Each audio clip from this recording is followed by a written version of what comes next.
रहीम नाज़रीन अस्सलाम वालेकुम, मैं हूं इमरान वसीम। नाज़रीन, इस प्रोग्राम में जो एक बड़ी ख़बर आपके साथ हम शेयर करने जा रहे हैं, ये नाज़रीन मामला है उस 8 रुकनी लार्जर बेंच की तश्कील का जिसने पहली समाअत पर यकतरफ़ा तौर पर हुकूमत का जो मुजवज़ा कानून था जिसमें चीफ जस्टिस ऑफ पाकिस्तान के आर्टिकल 184(3) के अख्तियारात को रेगुलेट किया गया था, उसमें राइट ऑफ अपील दिया गया था। लेकिन 8 रुकनी लार्जर बेंच ने उस मुजवज़ा कानून को कानून की हतमी शक्ल अख्तियार करने से कबल ही उस पर अमल दरामद रोक दिया गया। अब ख़बर नाज़रीन ये है कि एक और इख्तलाफी सोच रखने वाले जज का जो फ़ैसला था, जो नोट था, उसे सुप्रीम कोर्ट की वेबसाइट पे शाया नहीं किया जा रहा, सुप्रीम कोर्ट की वेबसाइट पे जारी नहीं किया जा रहा। और ज़रा ये दावा कर रहे हैं कि ये जो इख्तलाफी सोच रखने वाले एक और जज हैं, उनका जो नोट है वो चीफ जस्टिस के चैम्बर में पड़ा हुआ है। अब ये क्या मामला है, किन जज साहब का ये नोट है और इसे सुप्रीम कोर्ट की वेबसाइट पे क्यों जारी या शाया नहीं किया जा रहा, ये सारी तफसीलात आप नाज़रीन के साथ हम शेयर करेंगे। इसके अलावा कुछ दीगर ख़बरें भी हैं, उनकी तफसीलात भी आपकी खिदमत में पेश करेंगे। लेकिन नाज़रीन, पहली ख़बर से गुफ्तगू का आगाज़ करेंगे। ये नाज़रीन मामला है, एक शख्स थे, एक साहब थे जिनका कोई इशू था और उन्हें इस्लामाबाद हाई कोर्ट में आर्टिकल 199 की एप्लीकेशन दायर की थी। अब आप नाज़रीन को बता दें कि ये जो आर्टिकल 199 नाज़रीन, ये हाई कोर्ट का अख्तियार होता है और ये जो आर्टिकल 199 है, इसके तहत कोई किसी शख्स के इंडिविजुअल बुनियादी हकूक़ हैं, उनकी अगर खिलाफ वर्जी की जा रही है तो आप आर्टिकल 199 के तहत जो है वो हाई कोर्ट से रिजू कर सकते हैं। और ये जो नाज़रीन आर्टिकल 199 का अख्तियार है, ये सुप्रीम कोर्ट के आर्टिकल 184(3) से मिलता जुलता है। फ़र्क सिर्फ इतना है कि आर्टिकल 199 के तहत जो है आप इंडिविजुअल जाके दरख्वास्त दायर कर सकता है, लेकिन ये जो सुप्रीम कोर्ट का आर्टिकल 184(3) का अख्तियार है, ये बहुत वसी है। इसमें अवामी जो मफाद आमा होता है, लार्ज स्केल के ऊपर अगर बुनियादी हकूक़ की खिलाफ वर्जी हो रही है, बुनियादी हकूक़ जो है वो प्रोटेक्ट नहीं किए जा रहे होते, या फिर कोई अवामी दिलचस्पी का ऐसा मामला है जिस पर बराह रास्त समाअत करना ज़रूरी होता है, तो फिर सुप्रीम कोर्ट उस मामले का सो मोटो नोटिस लेके बराह रास्त उस केस की समाअत करती है। तो वो शख्स जिसका कोई इशू था, अब इशू में हम गए तो हमारी वीडियो लंबी हो जाएगी, लेकिन वो अपने बुनियादी हकूक़ के लिए इस्लामाबाद हाई कोर्ट गया, लेकिन आर्टिकल 199 की जो दरख्वास्त थी उसको खारिज कर दिया गया। उसके बाद नाज़रीन ये हुआ कि लॉ रिफॉर्म एक्ट ऑर्डिनेंस के तहत 1972 का ये लॉ रिफॉर्म ऑर्डिनेंस है, उसके तहत उन्होंने इस्लामाबाद हाई कोर्ट में अपील दायर कर दी, यानी ICA दायर कर दी। और वो जो ICA थी उस शख्स की, उस मुतासरा शख्स की, उसे भी इस्लामाबाद हाई कोर्ट में रद्द कर दिया गया, मुस्तरद कर दिया गया। उसके बाद नाज़रीन ये हुआ कि 2021 में उस मुतासरा शख्स ने जो अपने बुनियादी हकूक़ के हवाले से इस्लामाबाद हाई कोर्ट गया था, लेकिन उसे पहली दरख्वास्त के पहले राउंड में रिलीफ नहीं मिल सका, फिर उन्होंने इंट्रा कोर्ट अपील दायर की, वहाँ से रिलीफ नहीं मिल सका, तो फिर उन्होंने सुप्रीम कोर्ट में 2021 से रिजू कर लिया। तो फिर डेवलपमेंट नाज़रीन ये हुई कि 14 अप्रैल को जब सुप्रीम कोर्ट ऑफ पाकिस्तान में पंजाब के इंतखाबात के हवाले से जो मुकदमा था कि फ़ंड जारी किए जाएँ, स्टेट बैंक के हुकाम को बुला रखा था, वज़ारत ख़ज़ाना को हुकाम को बुला रखा था, और 14 अप्रैल की इस समाअत के साथ साथ जस्टिस जमाल खान मंदूखेल साहब का जो 2 रुकनी बेंच था, जिसमें उनके साथ जस्टिस हसन अज़हर साहब शामिल थे, उनके बेंच में इस मुकदमे की समाअत हुई। जो साइल इस्लामाबाद हाई कोर्ट गया था, लेकिन वहाँ से उन्हें इंसाफ नहीं मिला, उन्हें रिलीफ नहीं मिला, तो उनके मुकदमे की समाअत जो है वो 14 अप्रैल को एक तरफ इलेक्शन केस की समाअत हो रही थी, चैम्बर में 3 रुकनी बेंच समाअत कर रहा था, दूसरी जानब जो है जस्टिस जमाल खान मंदूखेल साहब जो हैं उस मुतासरा शख्स की अपील पर समाअत कर रहे थे। अब उसमें नाज़रीन डेवलपमेंट ये हुई कि 14 की मैं आपको बता रहा हूँ, एक दिन पहले वो 8 रुकनी लार्जर बेंच बैठा था जिसने वो जो मुजवज़ा कानून था उसको सस्पेंड करके जो मुकदमे की समाअत है उसे 2 मई तक जो है मुलतवी कर दिया गया था। इस बेंच में नाज़रीन जब ये समाअत चल रही थी जमाल खान मंदू साहब के बेंच में, तो जमाल खान मंदूखेल साहब ने एक सवाल उठाया कि ये जो आर्टिकल 199 के तहत हाई कोर्ट में इंट्रा कोर्ट अपील का हक़ दिया गया है, क्या ये ऑर्डिनेंस के ज़रिए हक़ दिया जा सकता है। अब उन्होंने एक सवाल फ्रेज़ किया, सवाल फ्रेज़ करने के बाद, बल्कि सवाल आपको बता देते हैं कि क्या आर्टिकल 199 के तहत ये जो ICA के तहत अपील दायर की जाती है, क्या ये मुतासरा शख्स को हक़ दिया जा सकता है। और फिर इसमें यह भी कहा गया कि ये जो राइट है आर्टिकल 199 में जो अपील का हक़ दिया गया है, क्या ये हक़ जो है ये सिंपल सदारती ऑर्डिनेंस के ज़रिए दिया जा सकता है या फिर पार्लिमान की जानिब से कानून साजी की जाए, उसकी सूरत में अख्तियार जो है वो दिया जा सकता है। अब इसमें जो गहराई है इस सवाल के समझने की कि सुप्रीम कोर्ट ने वो जो मुजवज़ा कानून था उसको इसलिए सस्पेंड कर दिया कि आर्टिकल 184(3) का जो अख्तियार है ये आइनी अख्तियार है। पार्लियामेंट इसमें कानून साजी करके, कानून बना के उस आर्टिकल 184(3) को रेगुलेट नहीं कर सकती। जमाल खान मंदोखेल साहब ने यह सवाल उठाया कि आर्टिकल 199 भी आइन के तहत दिया गया अख्तियार है, क्या ऑर्डिनेंस के ज़रिए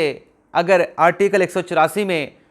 पार्लियामेंट की कानून साजी से अपील नहीं दी जा सकती तो क्या आर्टिकल 199 में डिक्टेटर के दौर में 1972 के दौर में जब ये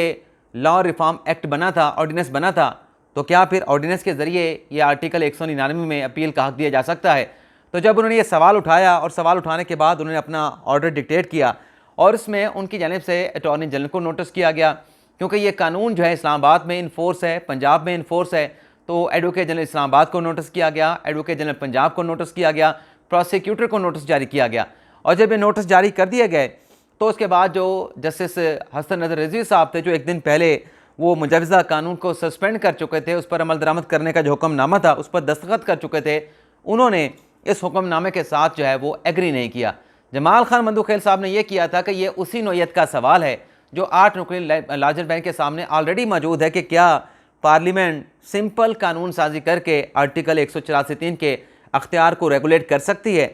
तो जमाल खान मंदोखेल साहब ने किया ये था कि ये मामला चीफ जस्टिस को रेफ़र कर दिया था कि आपके पास जो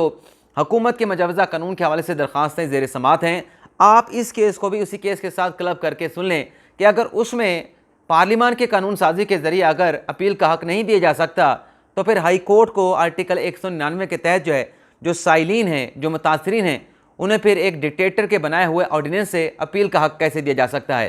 तो ये एक बड़ा अहम सवाल उन्होंने उठाया, लेकिन हसन अज़हर रिज़वी साहब ने इस फैसले के साथ इख्तलाफ किया और फिर जब ये टाई कर गया ये मामला, क्योंकि 2 रुकनी बेंच था, जब मंदोखेल साहब थे, हसन अज़हर रिज़वी साहब थे, तो ये फ़ैसला जो है वो वहीं पे ख़त्म हो गया और फिर जमाल खान मंदोखेल साहब ने एक ऑर्डर लिखवाया और इस मामले को चीफ जस्टिस साहब के पास रेफ़र कर दिया। अब नाज़रीन बताया जा रहा है कि ये जो ऑर्डर था जमाल खान मंदोखेल साहब का, चलें टाई बेशक हो गया, लेकिन एक कोर्ट ऑर्डर भी लिखा गया। कोर्ट ऑर्डर के बाद ये मामला चीफ जस्टिस को रेफ़र कर दिया गया कि आप इस मामले के ऊपर मुनासिब अहकाम जारी करें। तो ये जो नोट है, ये नोट जो है बताया जा रहा है, जैसे मैंने आगाज़ में बताया कि चीफ जस्टिस साहब के चैम्बर में मौजूद है और इसे जुमे के बाद से अब तक जो है वो कितने घंटे गुजर चुके हैं सुप्रीम कोर्ट की वेबसाइट पे शाया नहीं किया जा रहा और वजूहात भी नहीं बताई जा रही कि क्या वजह है कि ये ऑर्डर जो है सुप्रीम कोर्ट की वेबसाइट पे शाया नहीं हो रहा। अब आप देखें कि ये जो तवातुर के साथ मुख्तलिफ खबरें चलाई जा रही थी कि चीफ जस्टिस जो है मुतहर्रिक हो गए हैं और जो अदालत उज़्मा के जज साहबान के माबैन जो इख्तलाफात हैं उन्हें दूर करने की जज साहब ने कोशिश शुरू कर दी हैं और बेंचों की कंपोजिशन कुछ इस अंदाज से बनाई गई है ताकि जो उनके आपस के रिलेशन है वो अच्छे हो सकें। अब ये एक ख़बर पिछले हफ्ते चली थी और फिर दोबारा से ये खबर चली। अब मैं ख़बर आपको बता देता हूँ कि सुप्रीम कोर्ट में जजेस की ग्रुपिंग का तासुर ख़त्म करने के लिए मुसलसल दूसरे हफ्ते भी बेंचेस की मुनफरद तश्कील। इंतखाबात केस में इख्तलाफी राय देने वाले 2 जजेस चीफ जस्टिस के बेंच में शामिल होंगे। चलें ये तो हो गया, या अफरीदी साहब को, अतर मिनल्ला साहब को चीफ साहब के बेंच में शामिल कर दिया। अब जो जस्टिस काजी फाइसा का बेंच था वो 2 रुकनी बेंच था, उसमें जस्टिस शाहिद वहीद साहब को शामिल किया गया। अब काजी साहब अगर कोई ऑर्डर जारी करना चाहते हैं और वो पसंद ना आए तो जैसे शाहिद वहीद साहब उसके साथ इख्तलाफ कर सकते हैं। तो यही मामला यहाँ पर भी हुआ। जमाल खान मंदोखेल साहब ने एक कानूनी नुक्ता उठाया था और वो कानूनी नुक्ते का अल्टीमेटली फैसला 8 रुकनी लार्जर बेंच ने करना था, लेकिन जस्टिस हसन अज़हर रिज़वी साहब ने उसी मौके के ऊपर उस फैसले के साथ इख्तलाफ कर दिया। तो फिर अगर ये चीज़ें चलेंगी तो जो जजेस के मबाइन इख्तलाफात हैं वो तो हर गुजरते दिन के साथ जो है वो ज़्यादा ऑब्वियस होते जाएंगे, ज़्यादा ज़ाहिर होते जाएंगे। तो ये फिर पाकिस्तान में जो सुप्रीम कोर्ट में चीज़ें चल रही हैं कहाँ पे जाके रुकेंगी? तो सवालात उठते रहेंगे और इख्तलाफात के हवाले से इसी तरह से खबरें सामने आती रहेंगी, लेकिन इस मामले को किसी न किसी जगह पे जो नाज़रीन किसी न किसी जगह पर तो रोकना होगा। अब एक और ख़बर एतजाज़ एहसन के हवाले से। अब आप देखें कि वक्त के साथ साथ लोगों की राय, ओपिनियन कैसे बदल जाती है। एतजाज़ एहसन साहब ने आज एक स्टेटमेंट दिया है कि 14 मई को इलेक्शन होगा, यही वज़ीर आज़म करवाएगा और उन्होंने कहा कि अदालती फ़ैसला है सुप्रीम कोर्ट का 14 मई को इलेक्शन करवाने का। इसकी अगर खिलाफ वर्जी हुई तो वज़ीर आज़म शहबाज शरीफ जो हैं यूसुफ रज़ा गिलानी की तरह नाअहल हो जाएंगे। अब ये जो आज शहबाज शरीफ को एतजाज़ एहसन साहब नाअहल करवाने जा रहे हैं, जब यूसुफ रज़ा गिलानी का मुकदमा सुप्रीम कोर्ट ऑफ पाकिस्तान में था तो यूसुफ रज़ा गिलानी के वकील ये खुद थे। उस वक्त सुप्रीम कोर्ट का ऑर्डर था, मैं भी कह रहा हूँ कि सुप्रीम कोर्ट का ऑर्डर था कि आप सूसी हुकाम को ख़त लिखें, लेकिन यही एतजाज़ एहसन साहब यूसुफ रज़ा गिलानी का दिफा कर रहे थे और ये कह रहे थे कि आर्टिकल 248 के तहत सदर साहब को भी इस्तना हासिल है और वज़ीर आज़म को भी इस्तना हासिल है, आप उन्हें अदालत में बुला नहीं सकते, कन्विक्ट नहीं कर सकते, उनके जो ऑफिशियल मामलात हैं आप उसमें उसको तौहीन अदालत की सज़ा नहीं दे सकते। तो उस वक्त तो एतजाज़ एहसन साहब का ये मौक़िफ़ था, दिफा कर रहे थे कि सुप्रीम कोर्ट कर नहीं सकती, वज़ीर आज़म है, आर्टिकल 248 है, इस्तना हासिल है। लेकिन आज एतजाज़ एहसन साहब जो हैं, क्योंकि दूसरी साइड पर अब शहबाज शरीफ हैं, शरीफ ख़ानदान के फ़र्द हैं, तो शरीफ ख़ानदान के साथ तो एतजाज़ एहसन साहब की कितनी बनती है, कितनी लगती है, इसका आप नाज़रीन को मेरे ख़्याल से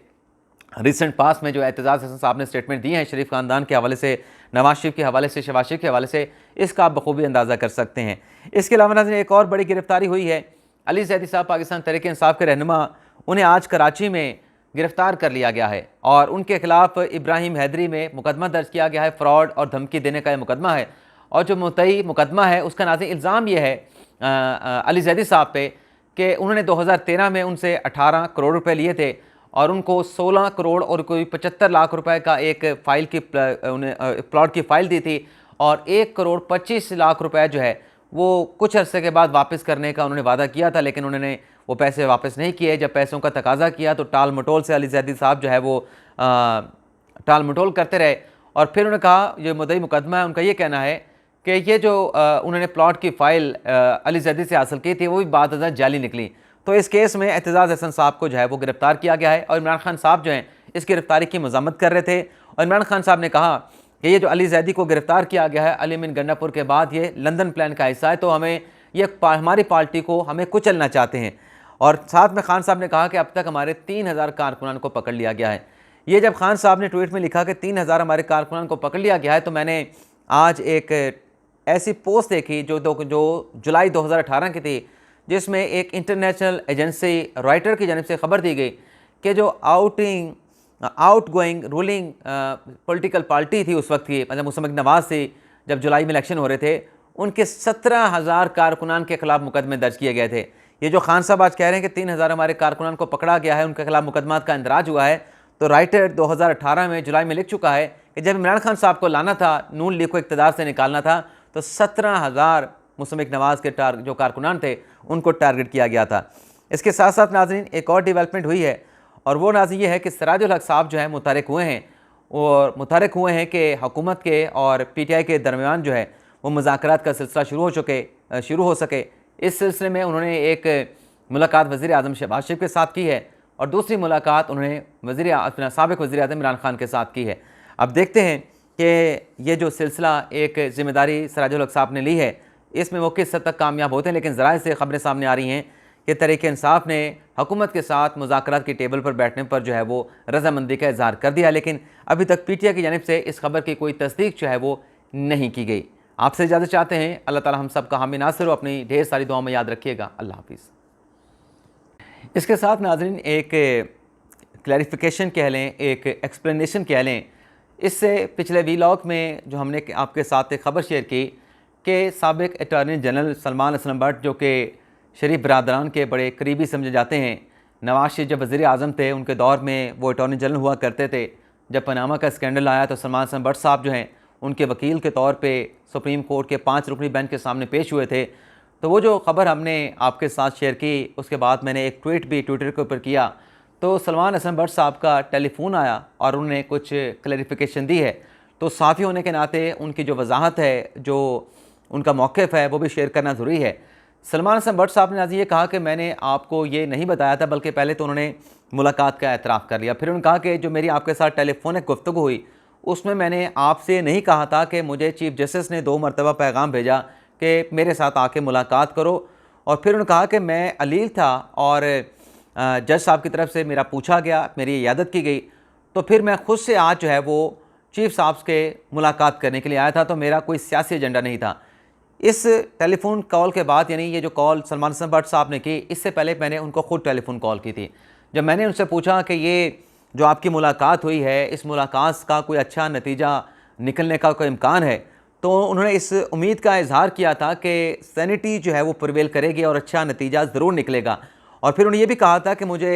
पूछा गया था मुलाकात के हवाले से, तो उन्होंने कहा था, उन्होंने कहा कि मुझे चीफ़ साहब की तरफ से 1 से 2 बार मेरा पूछा गया और मैं आज इस्लामाबाद आया था, तो फिर उनसे मुलाकात के लिए मैं मिलने चले आया। इस पहली टेलीफोनिक कन्वर्सेशन में उन्होंने बिल्कुल ज़िक्र नहीं किया था कि वो अलील थे और उन्हें अदालत के दौरान चीफ जस्टिस ने पूछा था। जब दूसरी मरतबा उनका फ़ोन आया तो मैंने कहा कि आपने पहले जब मेरी बात हुई आपके साथ फ़ोन के साथ, तब तो आपने ये नहीं कहा कि आप बीमार थे और चीफ़ साहब ने आपके पूछा था। आपने ये कहा था कि चीफ़ साहब ने 1 से 2 मरतबा आपका पूछा था, तो फिर आज मैं इस्लामाबाद आया था